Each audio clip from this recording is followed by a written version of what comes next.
Shalom, shalom, boa tarde.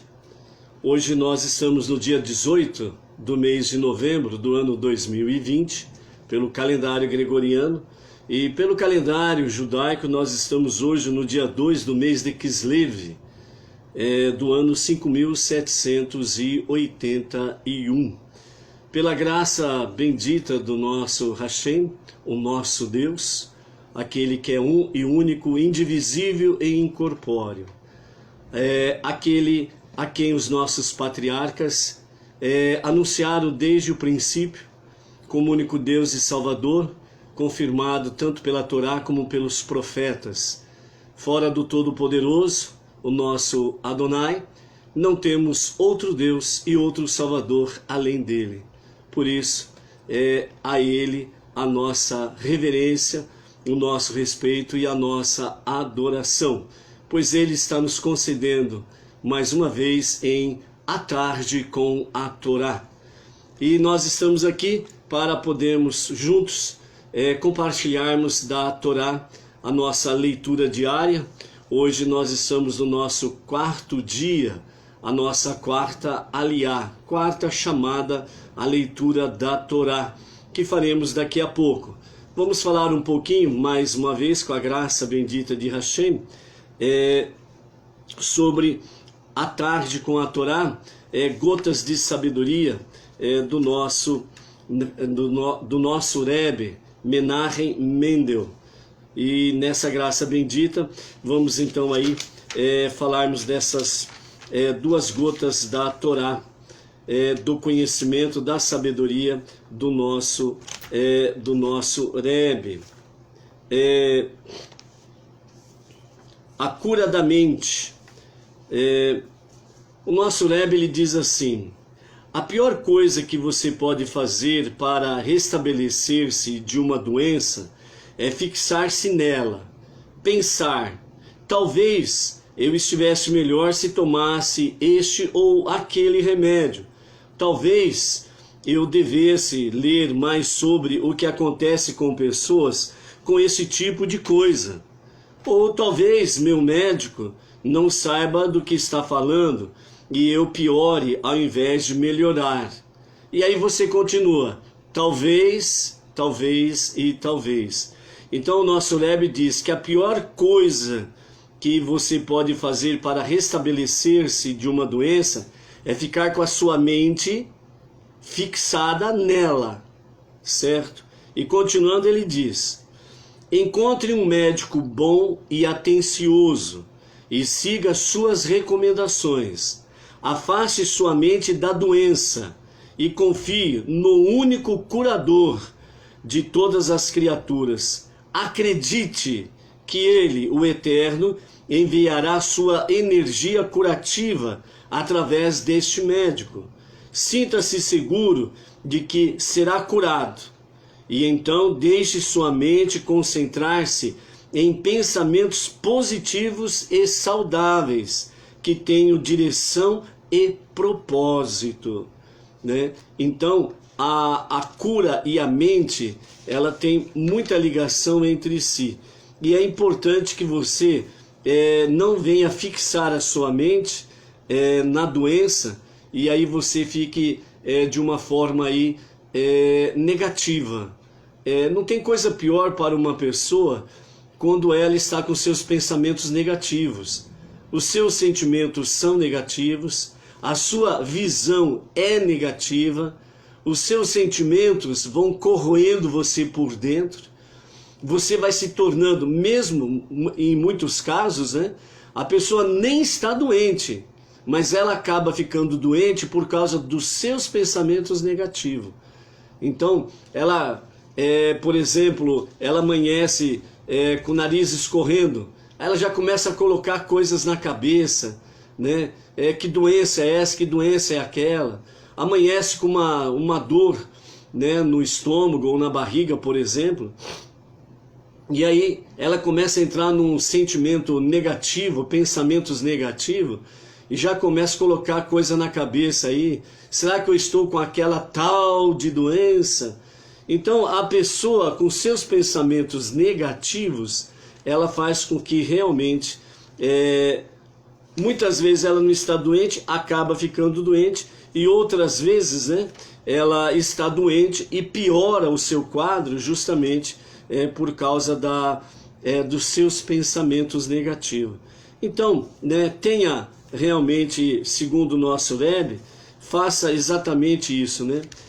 Tire a sua mente da doença, fixe sua mente em coisas boas, coisas positivas, coisas saudáveis, né? E os próprios sábios falam, né?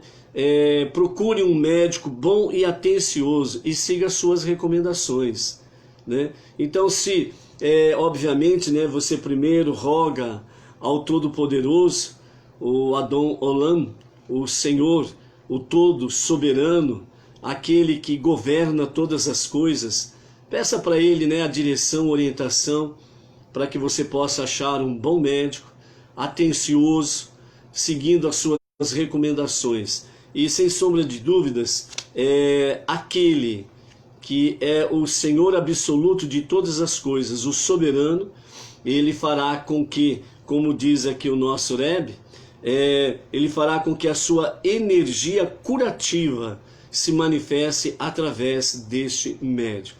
Então, portanto, né, amados, que principalmente, né, nos dias atuais em que nós estamos vivendo um mundo doente. O mundo está doente. E nós não podemos esquecer qual é o nosso foco. Qual é o nosso foco? Qual é a nossa missão? A nossa missão, o nosso foco é trazer luz para esta terra.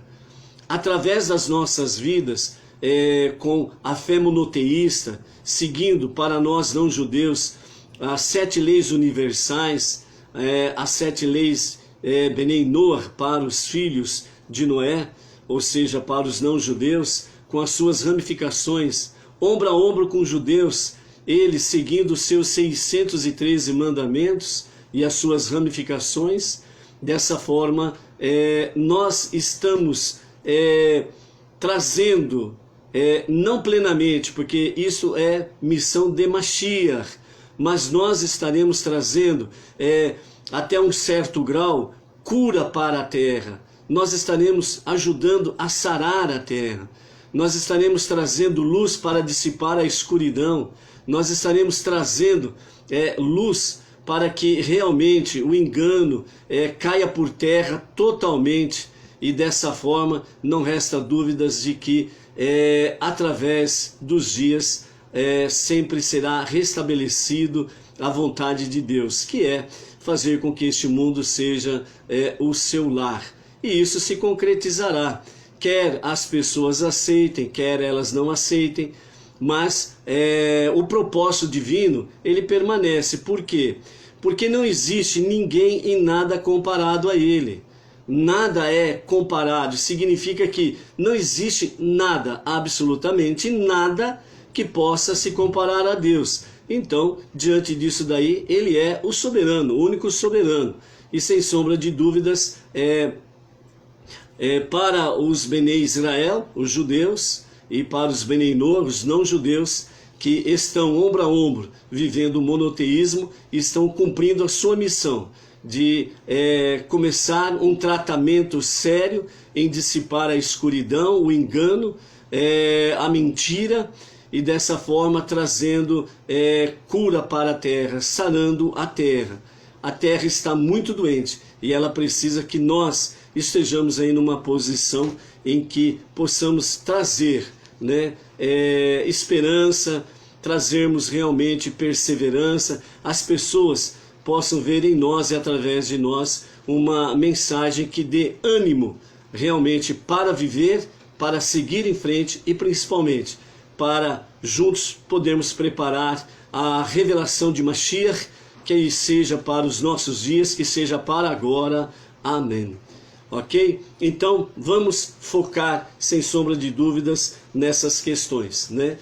Como nós vimos aí essa semana, também numa das gotas de sabedoria do nosso Rebbe, Menachem Mendel, você tem convicção disto, então não se preocupe realmente com a questão de opiniões contrárias e externas que fogem realmente à Torá. Então, as opiniões externas e que são negativas e que não estão de acordo ou em harmonia com a Torá, então não se preocupe com isso, né? Até que o Mashiach se manifeste, nós teremos aí prós e contras. O importante é nós mantermos a nossa convicção, a nossa fé, mantermos realmente firmes a nossa visão, a nossa missão, a qual fomos chamados para trazer luz para este mundo e dissipar a escuridão e trazermos realmente, junto com a luz, a água viva da Torá, né, os 5 primeiros livros da Bíblia, e dessa forma trazendo aí as boas novas, né, como diz o profeta Isaías, né, bem-aventurados são aqueles que anunciam as boas novas de salvação em Hashem, o Todo-Poderoso. Ok? Então vamos para a nossa quarta aliá, a nossa quarta chamada à leitura da Torá para essa semana. Nós estamos em Bereshit e nós estamos na 6ª porção, que é chamada de Toledot, gerações ou descendência. E a nossa quarta aliá, ela está exatamente em Gênesis capítulo 26, e nós vamos ler do verso 23 até o verso 29. E a nossa aliá diz assim, Yitzhak em Beer-sheva. Verso 23, então Yitzhak de lá, de Gerar, ele subiu até Beer-sheva. Deus apareceu-lhe naquela noite e disse, eu sou o Deus de Abraão, teu pai. Não temas por toda essa disputa, pois estou contigo. Eu te abençoarei e farei teus descendentes numerosos por causa de meu servo Abraão. Aqui nós estamos, né, na sequência, quando o Eterno diz para Yitzhak não temer, não ficar assustado ou algo semelhante, por causa da disputa dos poços, né, que nós vimos aí na aliá de ontem. Verso 25, Yitzhak construiu ali um altar e invocou a Deus. Ele erigiu ali sua tenda e ali os servos de Yitzhak cavaram ainda outro poço, mas não descobriram água imediatamente.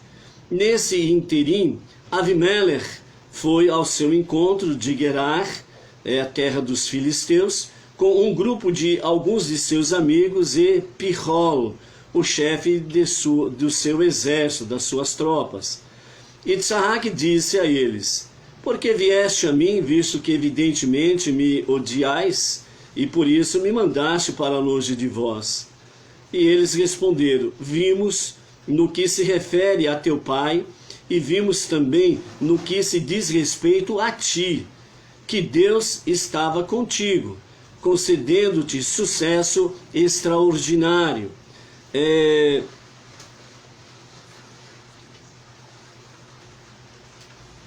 Verso 28, né? Onde Yitzhak perguntou a eles, no verso 27, o que eles vieram fazer. E aí Avimelech, em nome de todos o grupo, né, que estava com ele, estava aí dizendo a respeito do juramento, né, que eles viram que realmente Deus estava com ele. Então, Avimelech, ele diz, né, que o juramento solene feito entre nós e teu pai agora continue em vigor entre nós e ti. Estabeleçamos uma aliança contigo, para que não nos faça mal, como não te fizemos mal, quando te pedimos que fosses embora, e como só te tratamos com bondade, e te deixamos partir em paz. Agora, por favor, trata-nos da mesma maneira tu, que é abençoado por Deus, né? Como nós sabemos, né, a promessa divina, ela é real aos nossos patriarcas, Abraham, Isaac e Jacob, né? E que nós estamos aí na promessa de Hashem, que o mundo será plenamente restabelecido, curado e sarado, quando o verdadeiro Mashiach se manifestar, se revelar. E quando o verdadeiro Mashiach se revelar, então acontecerá o que está nas profecias, certo?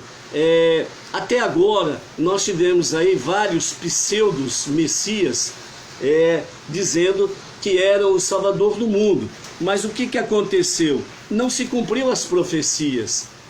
A terra não foi curada, a doença não cessou, a morte não cessou, as guerras não cessaram, o leão com o cordeiro não foi pastar juntos, certo? A inimizade entre pais e filhos foram, em vez de cessar, a inimizade entre pais e filhos se multiplicaram cada vez mais.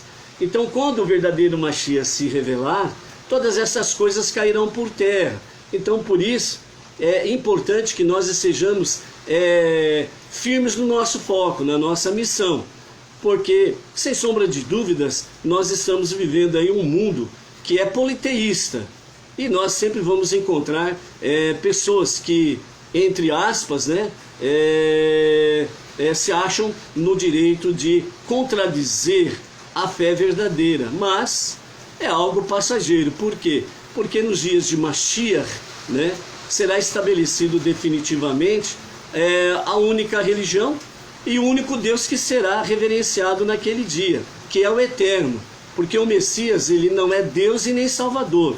O Messias, ele será um homem ungido por Deus e com uma sabedoria acima de todos, e ele estará trazendo conhecimentos profundos sobre a Torá.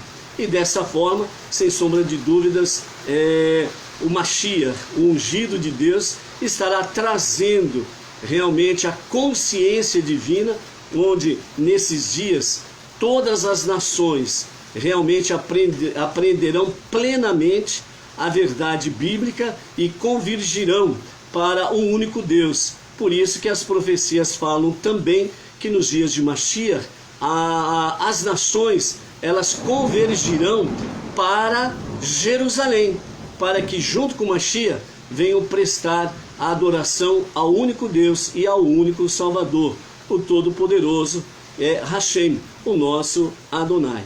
Então, nós vemos aqui essas questões que envolveram Yitzhak, no sentido de os três poços, estarem ligados diretamente aos três templos.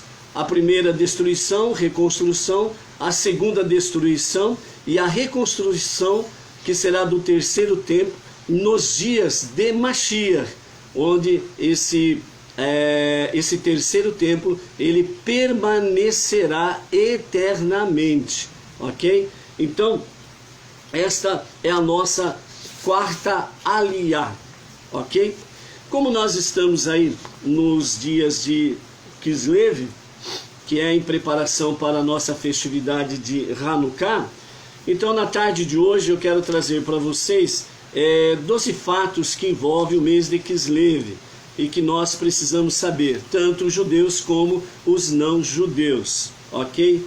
Então o primeiro caso aqui, o primeiro fato sobre os 12 fatos do mês de Kislev. O primeiro, o mês de Kislev, ele é o 9º mês a partir da contagem do mês de Nissan, que é o início do ano sacerdotal, que em Nissan nós temos Pesach, e ele é o 3º mês a partir de Tishrei, que é onde nós temos o Rosh Hashanah, o ano novo judaico. Então, Kislev é o 9º a partir de Nissan e o 3º a partir de Tishrei. O ano judaico tem pelo menos 2 cabeças, ou seja, 2 princípios. Nissan na primavera e Tishrei no outono, conforme as estações em Israel. É a partir de Israel, ok? Contando a partir de Nissan, então nós temos aí o 9º mês, e contando a partir de Tishrei, temos aí o 3º mês. O segundo fato, Kislev, ele pode ter 29 ou 30 dias. Os meses hebraicos geralmente variam de duração. Um tem 29 dias e o outro tem 30 e etc. As exceções são de Kislev e o mês anterior, que foi Reshvan, que podem, segundo as duas questões, podem ser ambos ter 29 dias ou ambos ter 30 dias, ou possuir 29 e 30 dias respectivamente, permitindo que os meses judaicos sejam calibrados exatamente assim. Terceiro fato, o mês de Kislev nunca começa no Shabat. A maioria das datas no calendário judaico pode ocorrer em 3 dos 7 dias da semana. Como o mês de Reshvan pode ter 29 ou 30 dias, há o dobro de quantidade de dias possíveis para cada data em Kislev. Assim, este mês de Kislev pode começar todos os dias da semana, exceto em Shabat. Ou seja, o mês de Kislev nunca começa no Shabat. Quarto fato, o grande dilúvio, ele terminou no dia 27 de Kislev. As chuvas do dilúvio no tempo de Noah começaram no dia 17 de Reshvan e continuaram por 40 dias. Assim, a maior parte da chuva ocorreu exatamente no mês de Kislev, terminando no dia 27 do mês de Kislev, um ano posterior. Quinto fato, o mês de Kislev termina no meio de Hanukkah. Hanukkah, o Festival das Luzes, começa ao anoitecer do dia 25 de Kislev e termina 8 dias depois. Pelo calendário gregoriano este ano, ao pôr do sol do dia 10 de dezembro, nós começamos o primeiro dia ou a primeira noite de Kislev e vai até o pôr do sol do dia 18 de dezembro, ok? Sexto fato, ele está associado à letra Samer. O antigo trabalho místico do Sefer Yetzirah relata a respeito deste mês que Deus produziu a letra Samer, predominante no sono, coroada, combinada e que formou o arco do mundo, e Kislev no ano. No mês anterior, Reshvan foi associado ao escorpião mordedor e a letra Nun, que significa Nofel, que é Caim, de cair. Neste mês, somos elevados à letra Samer, que significa suporte, Ontem nós mostramos aí a letra Samer, que tem o suporte, que representa o braço de Deus, o suporte que sustenta, o mundo e as nossas vidas nos seus braços. Então, no mês de Reshvan se fala de uma queda, cair, E no mês de Kislev fala no sentido de suporte, sustentáculo, Então, Deus nos sustenta. O sétimo fato seu signo astrológico é o arco, que corresponde ao Sagitário. Conforme observado no Sefer Yetzirah, que é o livro da criação, o sinal hebraico deste mês, Mazal, é o arco, Keshet. E de acordo com os rabinos do Midrash, isso nos diz que mesmo que os pecados de uma pessoa sejam como a picada venenosa do escorpião, através da oração eles podem ser catapultados para um lugar melhor, elevado para um lugar melhor. Alguns associam este arco ao arco-íris, mostrado a Noah após o dilúvio, que é uma aliança que Deus fez com a humanidade. O oitavo fato é que Kislev possui muitos significados. Alguns associam a palavra Kislev à palavra Kezel, que significa flanco, implicando desejo inato e intuitivo em Deus. Outros a associam à palavra Kesil, que significa idiota, mostrando como Deus se importa com aqueles que agiram tolamente. Então, mesmo aquele que aparentemente ele tem uma atitude de idiota, não se esqueça de um detalhe.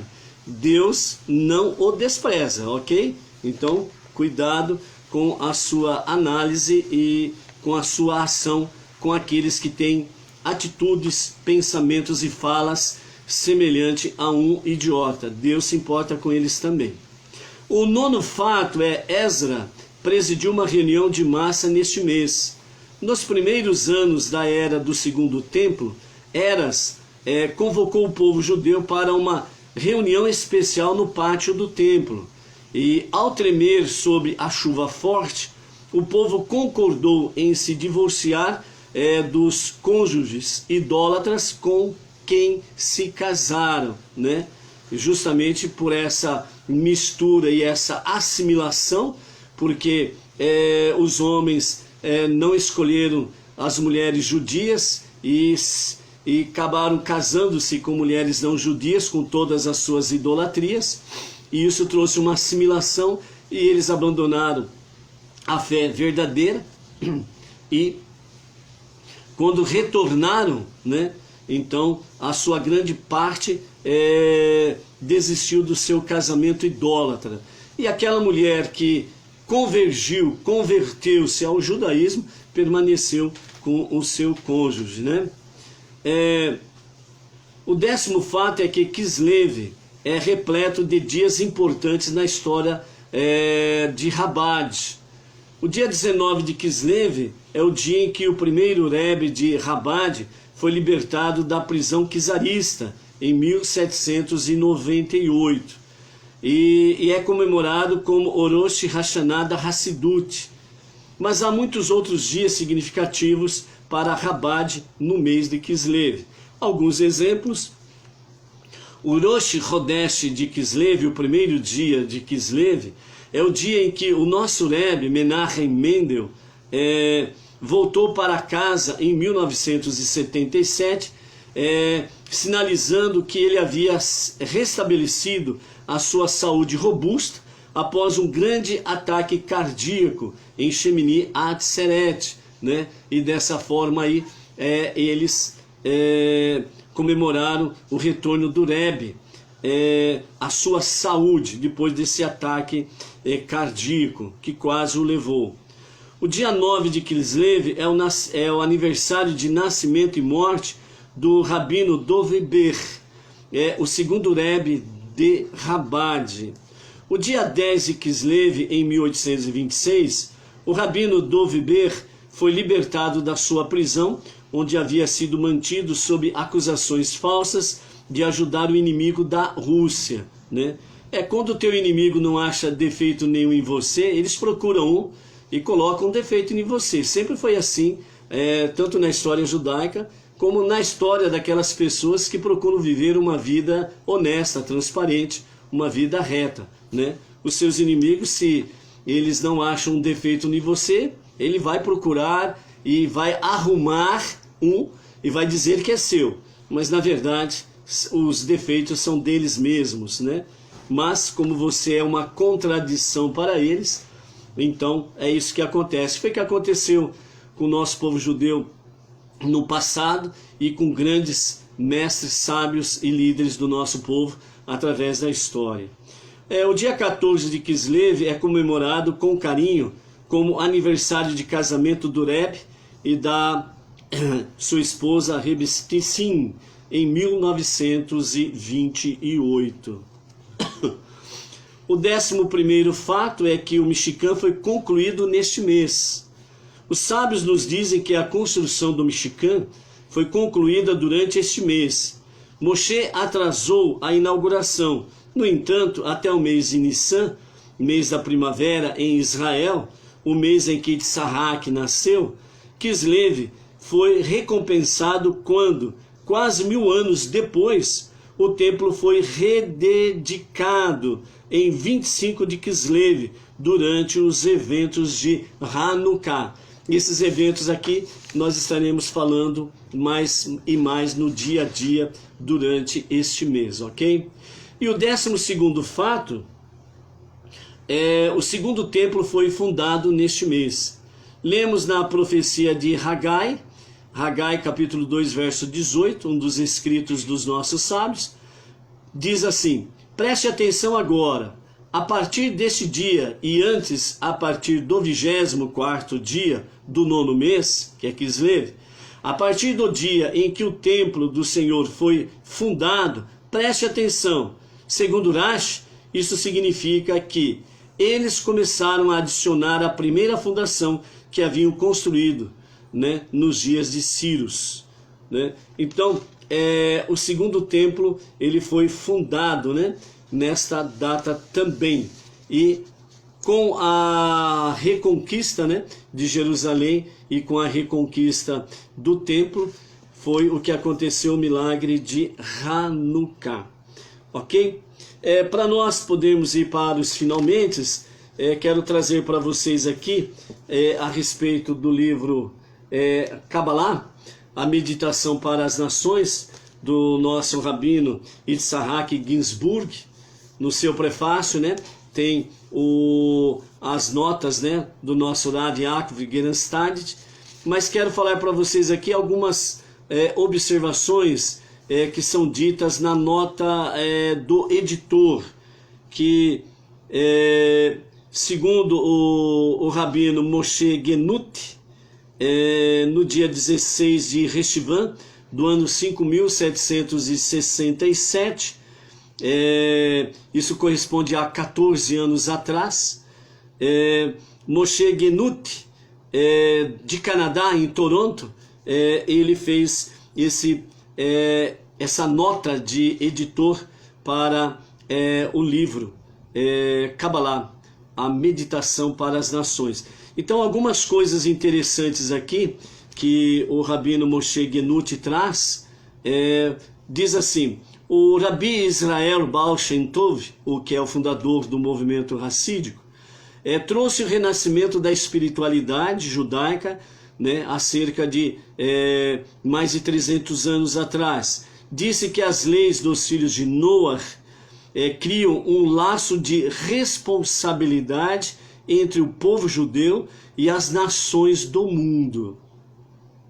Em nossos dias, o nosso Rebbe Menachem Mendel trouxe as leis de Benei Noach à frente de batalha de nossos esforços para trazer a paz duradoura e prosperidade para o povo judeu e o mundo inteiro. Repetidamente, o Rebbe explicou que o mundo está pronto para aceitar a responsabilidade por estas leis e renovar o pacto feito entre Noach e o Todo-Poderoso, depois do dilúvio, conforme relatado em Bereshit, Gênesis. As leis de Benei Noach são a estrutura para a criação de um mundo melhor e uma humanidade melhor, baseados na ligação que todo ser humano pode desfrutar com o seu Criador. Então nós vemos aqui, nesse princípio das suas notas, né, que Sofonias 3,9, onde fala os não-judeus com os judeus ombro a ombro, prestando ao Todo-Poderoso um serviço do coração, um serviço de amor, então é uma realidade. E isso foi outorgado, né, no Monte Sinai, quando Deus deu a Torá a Moshe, ao povo judeu, e através do povo judeu às nações. Então, as leis Benei Noach, que são 7 leis com as suas ramificações, é a melhor estrutura para a criação de um mundo melhor e uma humanidade melhor. Por isso nós que estamos aqui vivendo, né, Benei Noach e as 7 leis universais, é importante nós estarmos vivendo isso no nosso dia a dia, justamente para dissipar a escuridão, o engano, a mentira, e fazer com que a verdade dos 5 primeiros livros da Bíblia seja cada vez mais estabelecida. Dentro disso daí, não resta dúvidas de que estaremos aí, junto com os judeus, curando, sarando o mundo. E assim, à medida que as trevas, a escuridão vai se dissipando, as mentes, os corações das pessoas ficarão mais suscetíveis à luz divina. Por isso é importante nós vivermos realmente a nossa fé monoteísta e juntos com os judeus estarmos prestando aí um serviço do coração um serviço de amor ao Todo-Poderoso.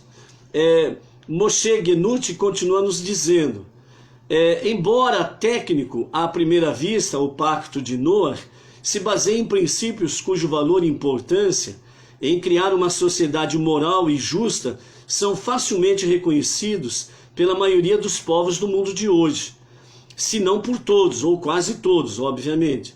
Mas os princípios das leis de Benei Noach são diferentes de qualquer outro conjunto de leis estabelecidas por qualquer corte da atualidade, pois elas foram estabelecidas pelo próprio Criador e dadas a nós como base para seu relacionamento com a humanidade como um todo.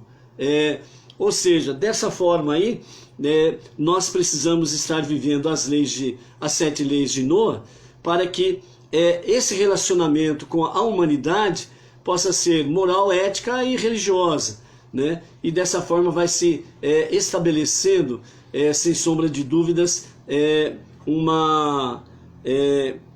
um princípio da Torá, um princípio da criação, que era qual o princípio que Deus o fez? Que o mundo seja o seu lar, ok? Não há dúvidas de que o mundo está passando por um renascimento religioso, e nós observamos isso principalmente nos últimos 20 anos.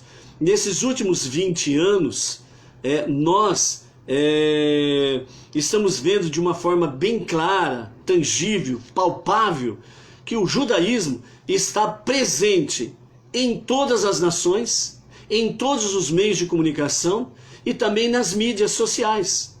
Nunca se falou tanto e nunca se buscou tanto e nunca se pesquisou tanto sobre judaísmo, né? E principalmente através do nosso Rebbe Menachem Mendel, que focou essa questão para que os rabinos saíssem, né, de certa forma, né, do seu comodismo, do seu ciclo, para alcançar os não-judeus e falar dessa forma para que os não-judeus também tenham a oportunidade de conhecer sobre o judaísmo, as 7 leis de Noé, né? Apesar de não serem judeus, mas terem um estilo de vida judaica, porque estão ombro a ombro com os judeus e seguindo, né, as orientações sob a liderança de um rabino. O nosso caso específico aqui no Brasil, o movimento Benei Noach, nós temos o Rav Yaakov Geranstad, a Beit Chabad do Brooklyn, em São Paulo, é a sede nacional, e nós temos aí o nosso rabino do Chabad, que nós temos a sua liderança, e praticamente quase todos os estados do Brasil, né, nós temos aí comunidades locais e regionais trazendo cada vez mais esse conhecimento monoteísta e as 7 leis de Noé. Não há dúvidas de que o mundo está passando por um renascimento religioso. É interessante observarmos isso. Por quê? Esse despertamento aqui, né, que fala, ou renascimento religioso, ele começa, sem sombra de dúvidas, cada um no seu segmento religioso, mesmo que não esteja plenamente alinhado com o judaísmo. Está aí no mundo cristão evangélico, mas estão tendo um despertamento. Nesse despertamento é uma porta aberta para conhecerem o judaísmo, conhecerem a verdade estabelecida pela Torá e junto com isso poderem realmente iniciar o caminho da verdade, o caminho do judaísmo monoteísta, lembrando e levando, né, ao conhecimento as pessoas que Deus é um só, Ele é um e único, indivisível e incorpóreo. O nosso Deus, Ele não é 2 e nem 3, nele não há nem dualidade e nem trindade, e por aí afora vai qualquer outro tipo de politeísmo que queiram enquadrar, entre aspas, o nosso Deus. Mas, como diz tanto a Torá como os profetas, especificamente Isaías, que é considerado o grande profeta das profecias da revelação de Mashiach, né?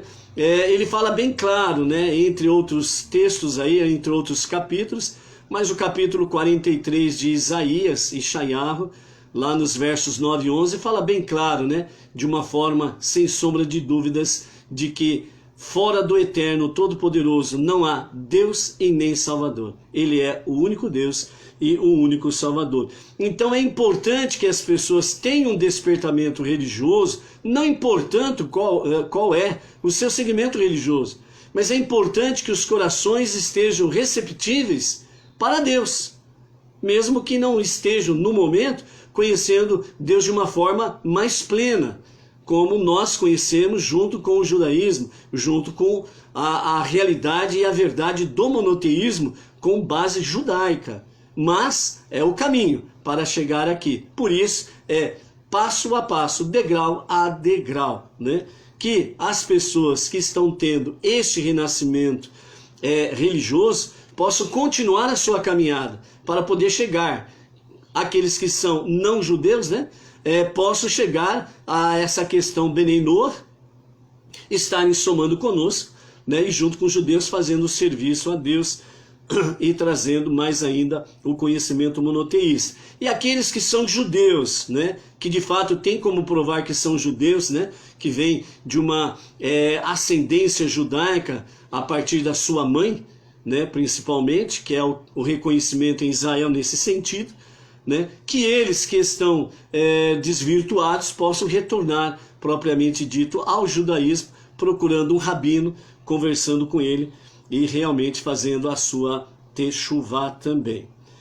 Esse renascimento, embora positivo em alguns aspectos, está ocasionando o que alguns chamam de choque de civilizações, cujo final não pode ser previsto. É aquela questão de radicalismo, né? As pessoas precisam tomar cuidado com o radicalismo. Baruatado Nelo Reino Melhor, Shiracuniabi de Varão.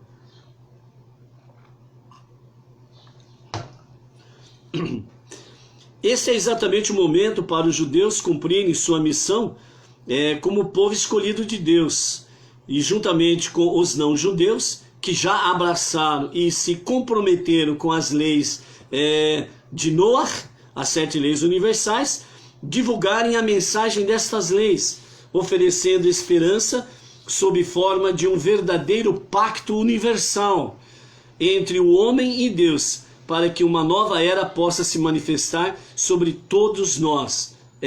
Dentro disso daí, significa esse renascimento para que as pessoas estejam ligadas a Deus. Infelizmente, o renascimento religioso, o que tem mostrado e provado aí, né, no dia a dia, grande parte de certos movimentos religiosos, as pessoas estão presas à sua liderança. Elas se tornaram escravas da sua liderança, né? Esse tipo de domínio que certos tipos de liderança fazem, ela não tem cunho bíblico, ela não tem fundamento bíblico. As nossas raízes precisam estar ligadas na Torá.